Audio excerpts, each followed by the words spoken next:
Hello and welcome to Critical Line Item. My name's Tom Radley. Thank you so much for joining me for this particular podcast.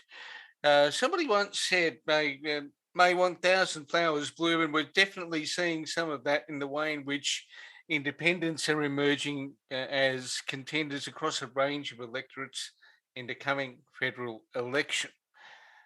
And there are various reasons for that, one of which is people appear to be dissatisfied with major political parties. And not only that, they appear to be dissatisfied according to the ANU research done back in 2019 on the 2019 federal election about the propensity for political parties to talk about themselves and not about the people they represent, whether it be leadership challenges or other issues that are internal to them. Now, joining me today is someone who has probably been seen in different circumstances over the past 12 months in the media, Jo Dyer. She's standing as a candidate in the seat of Boothby in South Australia. She's also got a very neat book that's come out called Burning Down the House, Reconstructing Modern Politics. We're going to explore a range of issues with her, both the book, her candidacy, and some of the other issues that she's been involved in. Jo, thank you for joining me. Thank you very much for having me. Now, before we dive into the matters of substance, there are probably people who will pick this up who've, before things evolved with you appearing on the Four Corners and the ABC and popping up as a candidate, they wouldn't have known you from a bar of soap. What's your elevator pitch? What's Jo Dyer's elevator pitch? What would your career look like on the back of an envelope? Well, I've forged a career in the arts. When I first started working in the arts, I did it really, I thought it was like a halfway house between real life and university life. Like it was one of those things. I was offered a job casually working at the State Theatre Company of South Australia, which I embraced. It was a pretty cool way to be earning one's drinking money when one was at university. And then I'd been offered a job in the law, actually through a debating contact, covering a maternity leave cover at the Transport Accident Commission down in Melbourne. And I thought, my God, if I'm going to go and do that, be a lawyer in insurance law, then I'll just wait till after the Adelaide Festival. I was working at the Fringe, having a great time. And that's when I was offered a full-time job at the State Theatre Company. And really, I didn't look back from there. Look, I've had a few detours and a few flirtations. I was at the Human Rights Commission for a while. I came back and had another flirtation with electoral politics when I was in my late 20s. But most of my working life has been in the arts, and it's been producing the works of Bangarra Dance Theatre, of Sydney Theatre Company, of independent film. And then latterly I've moved into the world of literature and curating literature festivals, and most notably here in Adelaide, the much loved, world-renowned Adelaide Writers' Week. So it's a very different background, I guess, from a lot of people who are putting their hand up for politics, but that's the nature of this electoral cycle, it seems. Coming back, just stepping back 1 second, you mentioned you went to the Human Rights Commission. What was your role there for the period you sort of had that flirtation? Well, that was after I was working at State Theatre Company. I then moved up to Sydney, and I was working in the Aboriginal and Torres Strait Islander Social Justice Commission or unit, working with Social Justice Commissioner Mick Dodson. And look, I really had great ambitions for that job when I got it. It was a fairly junior job working in the unit, and I was going to kind of claw my way up. But I did very much imagine that I was going to be a human rights activist on the coalface, a warrior for justice. And I think it was in the first hour of being there and being shown around, and you're shown your computer and all those sorts of things. And the person who was showing me around pointed towards this little icon on the PC and said, look, that's a really important icon to know, important application. That's the way you calculate your flexi time. And kind of in that moment, I realised that perhaps the Human Rights Commission wasn't so much a coal-faced activist hotbed, but was a part of the Commonwealth Public Service. And so it came to pass, it was very bureaucratic. I realised I was indeed a bureaucrat, a public servant, and not a warrior. And it just wasn't the kind of environment in which I was going to flourish. I went over for a while on sabbatical to the legal department of the Refugee Review Tribunal, and that was still an independent authority, and just to see if it was actually like the kind of cotton wool bureaucratic nature of the Human Rights Commission was something that was peculiar to the Human Rights Commission, or it was something that was actually public service wide, and discovered that yes, indeed, that sort of environment wasn't going to be one in which I flourished. So that flirtation with the commission and indeed the tribunal only lasted a year, and that's when I got my job working at Bangarra Dance Theatre and realised that in fact just because you had a strong interest in social justice and social progress, it didn't mean you had to be so directly and literally involved in those sorts of areas, whether it was electoral politics or it was within the public service. You could actually drive an agenda in all sorts of different ways, and actually that the arts was a really great vehicle for doing just that. And somewhere like Bangarra, working with a brilliant artist like Stephen Page and a cultural leader like Stephen Page, actually it was a convergence of my interest in First Nations justice and their stories, and promoting and amplifying them as one can as an ally, but also, you know, having a kind of a great life in the arts, and exploring in quite fundamental ways some of those sort of basic ideas about humanity and connection and community. So after I joined Bangarra, really, I never kind of really detoured much from that path of the arts. It's a convenient segue in to go and look at what we're talking about in relation to your book, or what you're talking about in relation to your book. The title, Jo, is Burning Down the House, Reconstructing Modern Politics. I've been around long enough to know that words are chosen deliberately. Reconstruction implies something needs to be fixed. Let's start with what is broken. Look, I think that our political system generally is broken, and I think that's a lot to do with the people that are populating it at the moment, and that has continued then a trajectory of disillusionment that has been experienced by broad sections now of the wider population. There has been, for a long time, you know, people do talk about, you know, they're both as bad as each other, a plague on both their houses. Now, I don't happen to believe that that's the case. I do think there is a qualitative difference at the moment between the type of leadership which is being offered by Scott Morrison to Anthony Albanese, but I do find both of them wanting, but for different reasons. I think that this idea that there are only two choices on offer, and when one is incredibly bad, and that I believe is our current government, I do think that we are living under the worst government in living memory, and that starts at the top.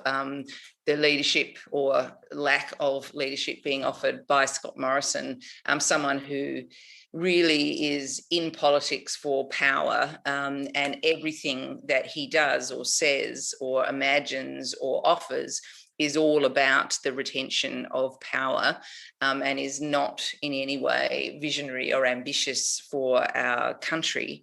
But if you've got poor leadership like that on offer from one side, and then you've got on the side of the Labor Party such a timidity around expressing ambitious views because of the experience of 2019, but even before that, dating right back to Howard and the way that he would manipulate politics, and he was, you know, the first master of the dark arts of the wedge. And you've got, so the Labor Party really responding to the government, and so they're caught in this sort of dance of death in a way that just leaves the rest of us outside wondering what the hell is going on, that at a time when the kind of challenges that we confront, the problems, the crises that are coming at us at a rate of knots have never been greater. We just don't seem to have someone who is able to stand back, look at the big picture, describe the big picture, and then imagine something different and talk to us as a population about what that might be and how we might get there. So I think there is a sense that, look, we've been stuck in this duopoly now for decades. Let's try something fundamentally different. Let's not be afraid of that. And let's not also pretend that by trying something fundamentally different, whilst it will feel radical, that it necessarily is radical when we look around the world and we see all of the different models of government which are being successfully deployed in any number of countries that are our close friends and allies. If we look at, I guess, if we look at the Parliament as an institution and pick on something specific, and there is there's a strange little hour between 2 and 3 o'clock or thereabouts called question time that tends to get a lot of attention. If we focus on that for a moment, because that is where the focus falls from the media and, as a consequence, the community. Yes. How do you reflect on what you see in that hour? Well, a lot of what goes on in that hour is pure theatre, really. I don't think one should judge the institution of Parliament necessarily by the behaviour of the parliamentarians within that hour, but you can certainly judge the parliamentarians.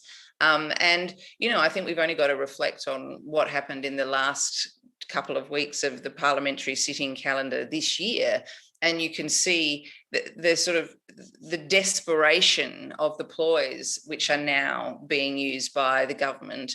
And it just seems that there is really no line that they will not cross in a bid to try and get dominance in that particular forum, and through that forum to influence and impact, if not dominate, the media reporting in the news cycle and the evening news.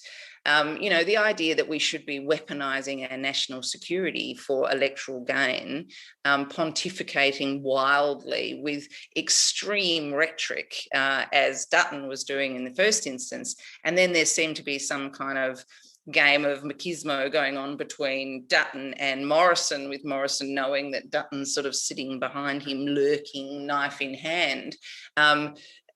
But to do so in such a cavalier fashion, so carelessly playing games with really the most fundamental issues around our country, our safety, how we engage with the rest of the world, the relationships that we've forged with people in our region, you know, not just the most powerful player in our region in China, but also a key economic partner in the past, to be just cavalier about that for electoral gain, to try and, as I say, get some kind of play some game of one-upmanship through question time, I find just jaw-dropping and dangerous.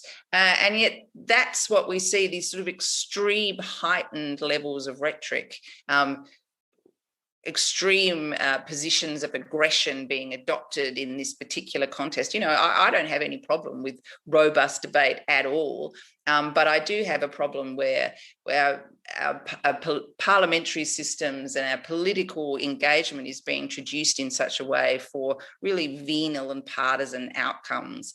And I'm not surprised that, you know, people look at question time and get turned off politics, but I think it's too important. Politics is too important. The impact that it has on all of us, it's just too much to allow that to happen in that way, and that we need to transcend what we see and try and grapple with the real issues. You talk about reconstruction, so we've spoken a little bit about what's wrong, and some of it is the sort of the Coles Woolies duopoly, so-called parties of government, and you mentioned a deep, I guess, disaffection, cynicism that people have towards the political system. How do we rebuild that to continue the theme?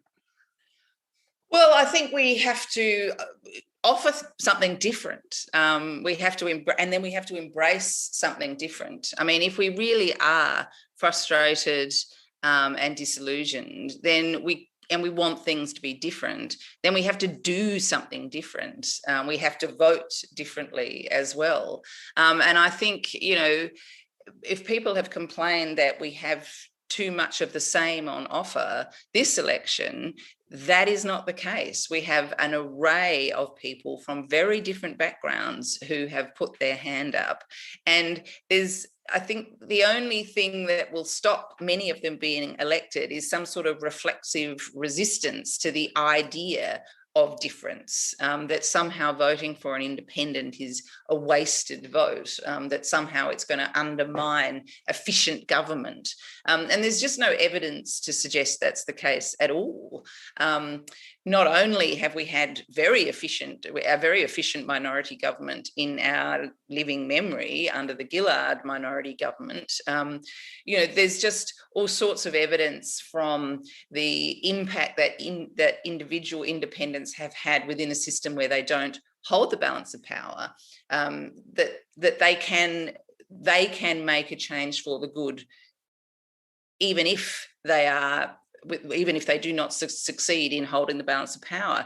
And look, we can point to the religious discrimination bill and what happened with that just in the last few weeks. I mean, the amendments that got up that ultimately led the government to have to shelve the bill were Rebecca McSharkey's amendments. I mean, there was collaboration between the members of the crossbench, and then that is what really transformed the outcome of the passage of that particular bill through Parliament. So independents really have shown that they can make an impact already.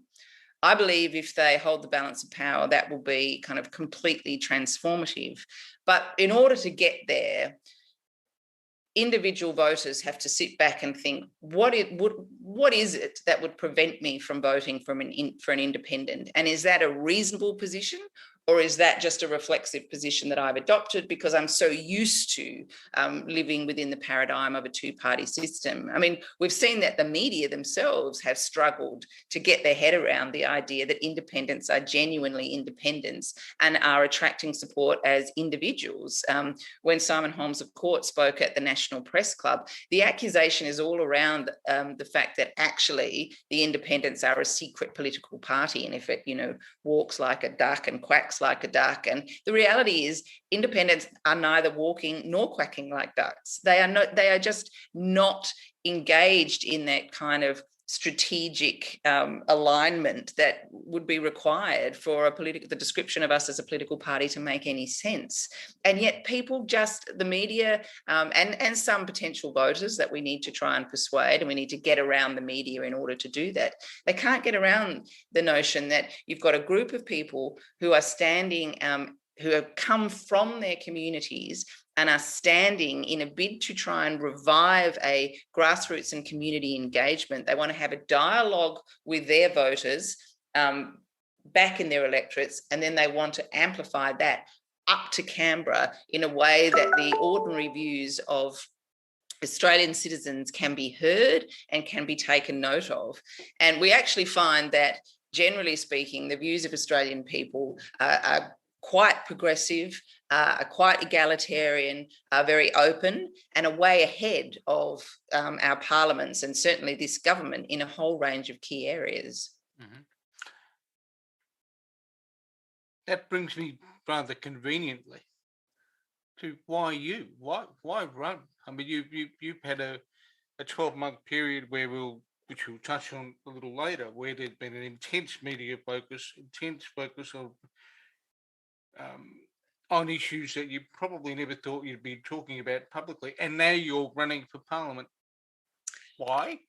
Well, I think that the key reason is that I think that this election is going to be the most consequential of our lifetime. The next Parliament is the parliament that will need to grapple with a number of fundamental issues. First and foremost is obviously the climate crisis. And to have that reduced in the way that it has been over the last couple of decades to part of the culture wars is really extraordinary, and quite frankly, it's frightening. And it hasn't happened elsewhere around the world. You know, the Conservative government in Britain, for example, does not use climate change as a weapon to bash its opposition over the head. It actually is engaging sensibly and meaningfully with these issues. The fact that we've walked so far away from evidence-based policies in relation to, the climate crisis, when we can see that when we embrace science and evidence-based policies around issues with the pandemic, that is considered to be the gold standard, and that is the one which has been promoted and celebrated. Like, it just doesn't make any sense to me, the way that we are being so cavalier with our future, the actual future of the planet. So if we have such a consequential election, and we have such a bad government, and we have an opposition which is so terrified that it might be wedged, that it's really seeking to cleave as closely as possible to the government on really fundamental issues to avoid being a target for them as the election promotes. And I understand why that they're doing that, but it does mean that we're not having important policy discussions in a whole range of areas. Now, if that's what's on offer, I think it is absolutely a quite natural, logical response for the Australian people to say, well, that's not good enough. But if you believe it's not good enough, then what are you going to do about it? And that's fundamentally, it's the answer to that question, I think, which has caused so many people to say, all right, well, this time I will step forward. It's like, we need to have some skin in the game here because the stakes are so high. And so, a couple of people had spoken to me about the possibility of running. As you say, it had never occurred to me, having sort of walked through the fire over the course of 2021. It wasn't something that I would ever have occurred to me to do. But when you think about it, you think about the stakes and you think about what you might be able to offer in a small way, to impact the debate in some way, to raise issues, to open up discussion. I thought, well, it's coming up to like next Saturday. Tomorrow week is my final writers' week. So I was stepping away from full-time employment at a time which could neatly coincide with when the election was likely to be called. And I thought, well, in this instance, there is an opportunity to get involved, so you're not just complaining from the sidelines. Now, Boothby is a slightly different seat from many of the seats in which independents are standing. It's a marginal seat, one of the most marginal in the country, certainly the most marginal here in South Australia. It's a seat that the Labor Party have been trying to win for many elections. It's always the seat that they say that they're going to win in South Australia, and then they never do it. And back when I made the decision to jump into the fray, it was a slightly different tenor, the political landscape. It looked like it was going to be a very close election, very polarised electorate. It could come down to individual seats, arm wrestle seat by seat as to what would be the pathway to victory. And in that instance, wresting Boothby from the government was a really critical part of ensuring that they don't get another term. And it seemed to me that having an independent in this particular campaign, in this particular contest, could assist in getting rid of the government. Now, obviously, we're in it to win it. We're fighting very hard. But there are different ways that you can measure success when your overriding objective is actually to have a more humane, evidence-based government, which hopefully, whatever happens in Boothby, will be being held to account by a very strong, independent, probably overwhelmingly female, centrist, progressive crossbench. So really, the short answer, that was the long answer. The short answer as to why I got involved was because I thought I could make an impact, and I thought it's important and incumbent upon all of us to do what we can this time. One of the interesting conversations I've had with people in the lead up to doing interviews with people running for election is they see the major parties as having positions on a range of areas. Whether they agree with them or not is immaterial. The portfolio reach for those parties is great. The community has sort of learned to expect that, for the most part, independents will focus on things like climate, things like integrity, and also gender equality. What are the Jo Dyer specials in terms of policy areas that you want to look at outside of those three issues that I in a previous podcast I called the Holy Trinity of campaign topics for some of the independents around the place? What sets you aside from those three that are being pursued as sort of tentpole topics? Well, what I will say first, and just quickly, particularly on the issue of integrity, is that for me, that is a sort of a fundamental, foundational plank, because I think it is the lack of integrity and the lack of accountability that has allowed a corruption of our policy development process. And it means that policy development is not happening from an evidence-based position. It is being corrupted by the influence of rent seekers, of people who have a commercial and a partisan interest in the outcome of the policy development process. And so we're seeing, and I think if we remove that, then policy generally would be developed, assessed, discussed, debated in a much more useful and meaningful and pure kind of way. So all policy, I think, needs to come from that very rational position, and that isn't happening at the moment because there's just so much dark money flowing through, and this government in particular has allowed people people with very real and commercial and corporate interests inside the policy development tent. And it's just, that has been to everybody's great cost. But look, in terms of other areas that I would like to get involved in, I have always had an interest, and then being in the campaign over the last couple of months, really, in the discussions that we've been starting to have with a whole range of people, it's been dismaying to me the way that we have allowed our services to be privatised.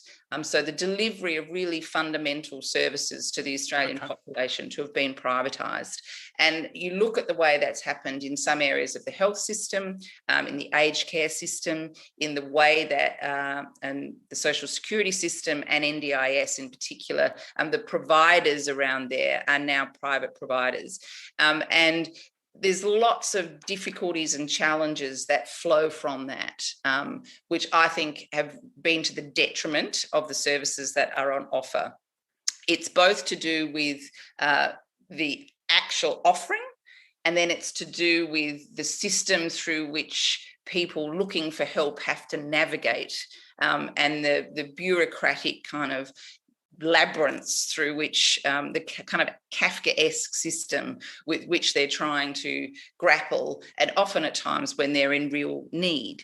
Now, it's very difficult to unscramble the egg when it comes to privatisation, but I do think that we need to have a whole-scale look at our service delivery and how that's being done.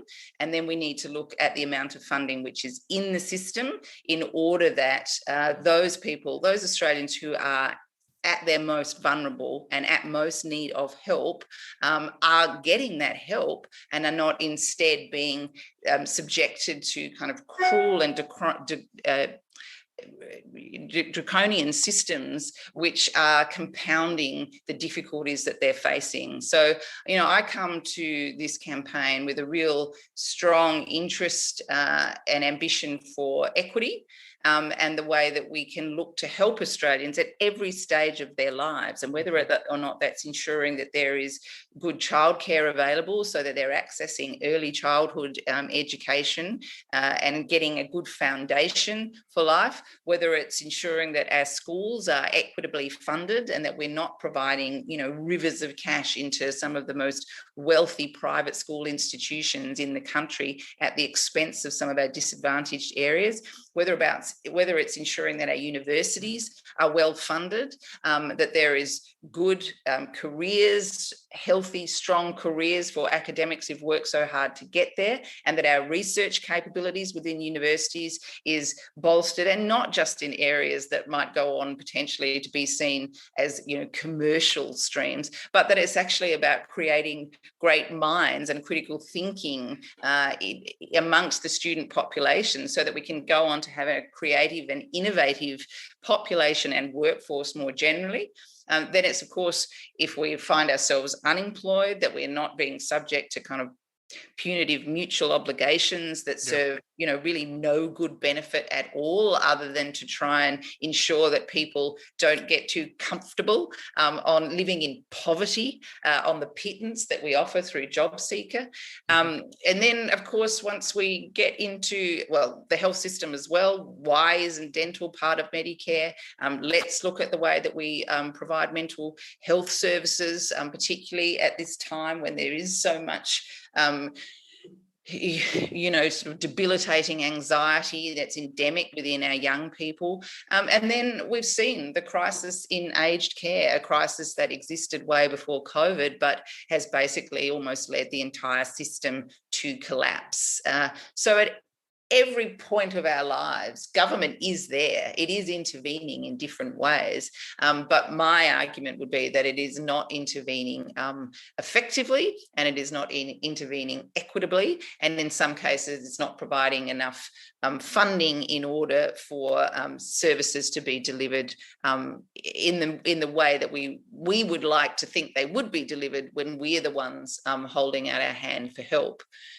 Now, there is an interesting thing in that fairly lengthy response. Sorry. I noticed. No. That's fine. That's why we're here. But there's an interesting thing I noticed. I gather there are a few problems in the arts sector that might need fixing. Well, look, the arts sector has just been entirely debilitated, destroyed, undermined by this government's sort of lack of care for artists. We've just been through the ringer over the last 2 years. And even now, as we prepare for, our big festival coming up here in Adelaide and in Writers' Week, the limitations and restrictions through which we're trying to navigate and under which we're working because of the ongoing presence of COVID within the community, like the level of difficulty is just incredible. We were so delighted last year in 2021 because Adelaide Writers' Week was kind of the first Writers' Week to come back after the pandemic and that wave of cancellations that had happened, and the fact that all artists were sort of sitting at home, often with no income whatsoever. They weren't able to access JobKeeper. There wasn't any kind of recognition of the way that employment is structured within the arts community to try and help. Again, there's no sense of actually trying to be creative and in the way that we offer our support and our services so that people get the help that is that they need. It's all very arbitrary, but we thought back then that we were through the worst of it, and then all of 21 there was just another devastating wave of cancellations and uncertainty, the impact of hard borders on tours, all of these sorts of things, and there was extra support that was made available through RISE funding, and obviously a lot of companies the companies themselves in the cultural sector were able to access JobKeeper. But what was really disappointing, and what the kind of common story that was heard by so many of us working within this sector, was that money wasn't actually trickling down to artists. It was bolstering sort of the administrative and producing organizations and institutions so that they could come through. And, you know, for a lot of arts companies, they can actually, they're in a better financial position if they don't make art. So if theatre companies didn't have to make theatre and have audiences come in, they could be in a better financial position. But the people who weren't in the better financial position were the artists that were no longer being employed. So, you know, it's been a terrible time for the arts sector, and we're not quite through it yet either. Even, you know, as late as sort of January and February, we saw festivals being cancelled because they weren't allowed to have the numbers that were necessary to make events financially viable. How could we be, and I accept that this is probably a question without notice, if you had a blank sheet of paper, what kind of things would you like to see governments at a state and federal level do in the art space in order to, you know, rev the engine up a bit more and give people the incentive to get back into creative? Well, look, it does. In the arts sector, it comes down to money. And I know that doesn't sound like a very interesting response, but the fact is that money It's a realistic response. It doesn't need to be interesting. Yeah, but the fact is as well is that money has been stripped away out of the arts sector over many years. And, you know, at the moment, and this is particularly so, I would say, at a federal level. And this is over both, you know, shades of government. I mean, things went particularly awry with, you know, George Brandis's raids into the Australia Council, and the Australia Council's never got back all the money that was stripped away when Brandis decided that he wanted to be sort of Medici style, the direct patron of particular arts organisations, and he had his own firm ideas, and most of those were to do with more traditional art forms. But it is the individual artists and it is the small to medium sector that has suffered, and that is actually the engine room of a lot of the creativity that then flows through up and around in our sector. And so many of the major companies rely on the sort of fermentation and this sort of hubbub of creativity that is driven by individuals and small organisations and collectives, and we should be supporting them. We should be ensuring that money goes directly to these people.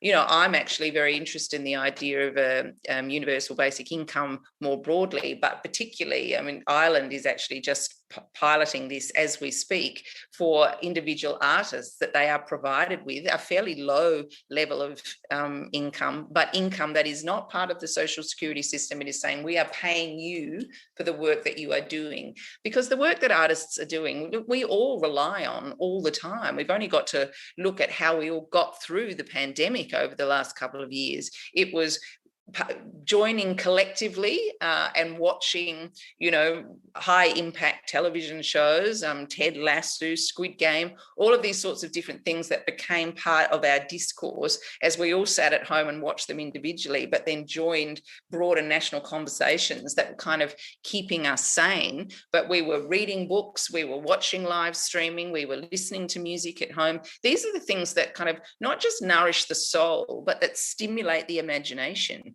And a country without strong imagination, thinking in really fundamental ways about what it means to be human as individuals, but what it means to be part of a community, what it means to be part of a country, what our national identity is, what we want it to be. These are the things that our artists are fundamentally, first and foremost, informing us about, or provoking us about, or questioning us about.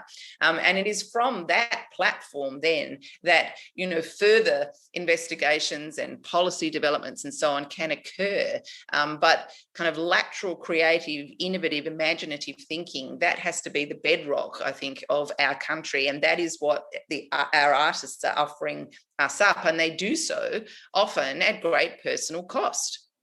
You know, most artists are not drawing six-figure incomes and having successful TV careers. They're beavering away in their homes, writing, thinking, recording, creating, rehearsing, doing all of these things out of their own natural curiosity, but then offering them back up to us. And I think we need to recognise the service and sacrifice that they're making, and that we need to ensure that they can at least earn a living wage while they try and do so.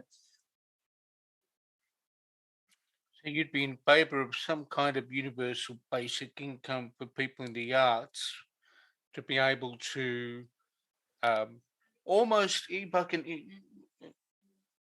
use this phrase, almost like a kind of a startup type thing, because if something takes off and then their income becomes, more reliable over time, the UBI, Universal Basic Income, can drop off. So it's almost like an investment by the community through the government in the development of,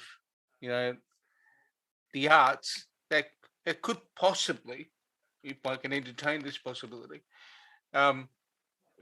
remove if the artist actually starts to make income from the idea on an ongoing basis.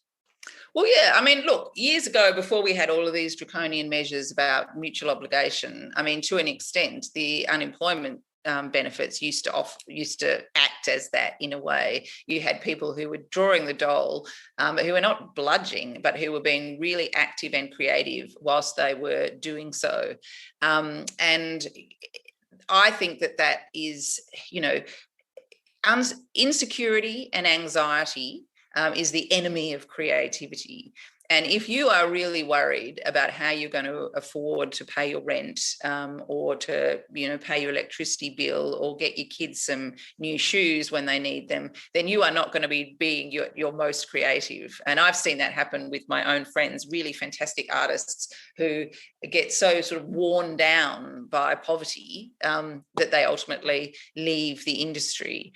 So if we can put in place measures that mean that people can have some respite from having to worry about that, then they're going to be able to do their best creative work. And we're not really talking about a huge amount of money.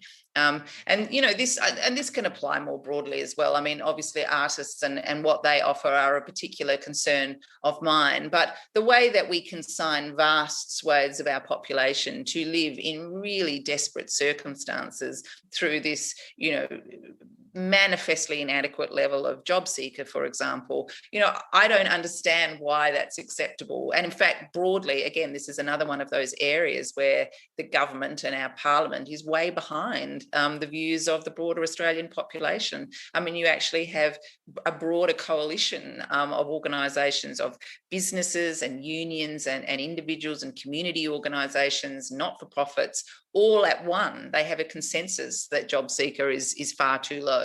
Now, they're coming at it for very different reasons. A lot of business communities thinking, well, as we saw happen during the pandemic when the coronavirus supplement was given, overnight, it was apparently possible to lift people on unemployment benefits out of poverty.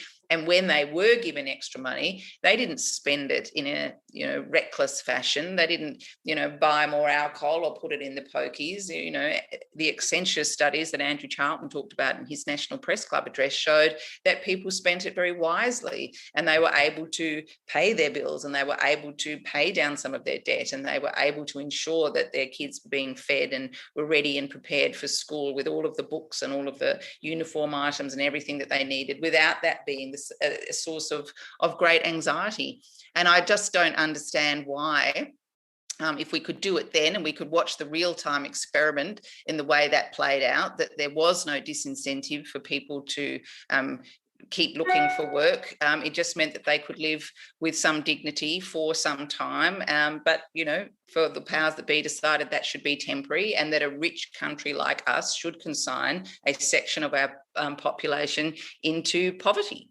And I guess that sort of fundamentally, and this is, the art of politics is about compromise. I accept all of that, but it's about choice. And the choices that we make as a rich, developed country I find quite confounding. We could afford to look after our community, and we choose not to, and we choose to redirect our money in different ways, and to do things like subsidise the fossil fuel industry. And that to me is not just criminally cruel, it's criminally stupid. Now, we've spoken about arts, we've spoken about storytelling, and we've spoken about the impact of stories on culture throughout the conversation. But over the past year and a half, you've been in the middle of telling a particularly confronting story in the public domain, which started, and please correct me if I'm wrong, which started with the first Four Corners Canberra Bubble special, right? That's right. Whenever you deal with something that personal, it can be like the tearing off a scab and bleeding, right? Yeah.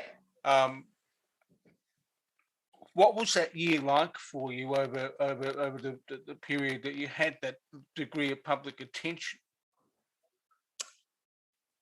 Well, it was a very strange year, and look, at a very challenging one. I think the thing about it, though, that I'll say is sort of there were two things, I guess, which were ameliorating. Apart from, the fact that there were lots of people around me who were very supportive, both people, my friends and family, obviously, but people that I had not met before, Mark lawyers, for example, and then different people who had been on some sort of similar journeys, not in terms of their own personal stories. So there was a network of support that could and did develop. That was very important when things became very stressful. But I think the thing about it is that, it happened quite quickly in a way. Like Louise Milligan had been investigating the Canberra Bubble story, and she had heard of Kate's story but did not know who Kate was and had no means of finding out who she was initially. And so, as a good investigative journalist did, she kept plugging away. And then the confluence of timing was really very tragic, because she finally had identified Kate and got on to Kate's lawyer, Michael Bradley, really just on the day actually that Kate died. So it was a very emotionally febrile time when Louise got in touch. So the Four Corners impact and intervention in the story, if you like, happened very soon after Kate's death. And so it was at a very heightened time. And this is not a criticism at all. I mean, I made a decision that I was going to talk to Louise, but it was a decision within that kind of context, and it felt very natural. And then once that decision was made, there were a lot of things that just flowed quite naturally from it. So it wasn't so much it wasn't so much as making a very firm decision to tell Kate's story and to become Kate's spokesperson, if you like. But because of the timing of it all and the sort of the natural flow of things, it felt like it would be more, you'd have to make a decision not to do that, that you would have to kind of consciously step away from Kate's story and Kate's intentions and objectives and say, actually, that's not something that I think I want to get involved in or can do.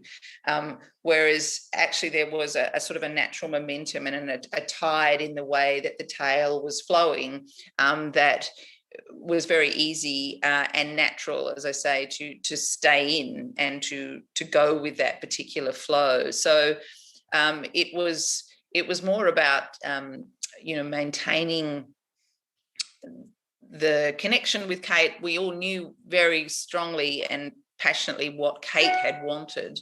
And so it was about just keeping faith with that.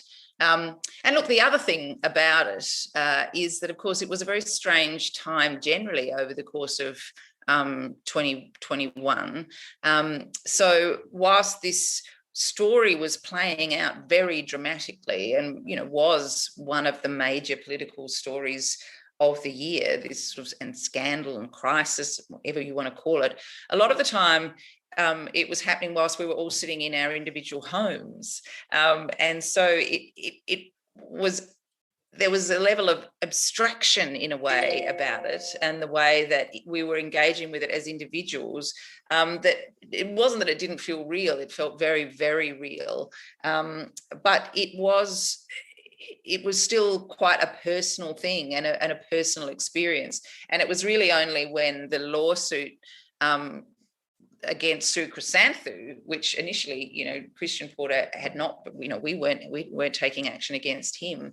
But it was only when that played out kind of very publicly, and that was in person in the courts, that it really, that the level of sort of stress and the attention ratcheted up a few more levels, and it became something that was, very difficult to keep on top of and keep sane over, really. I've been talking to Jo Dyer, a candidate for Boothby in South Australia, who had a book published called Burning Down the House, Reconstructing Modern Politics. It's out now on Monash University Publishing. And Jo, before I let you go, what's your website? So I have a website, dyerforboothby.com, where you can read a lot more about policies across a whole range of different areas, including refugee policy, which we didn't touch on, but that's also an area of great interest of mine. So you can go there and, check out what it is that we're trying to do, get involved in different ways, donate some money, all of these things that will help us try and transform politics after the next election. Jo, thank you so much for joining me on this particular podcast. Don't be a stranger. It'll be good to talk to you again. Oh, I'd love that. Thank you, Tom. Thanks for having me on. Absolute pleasure.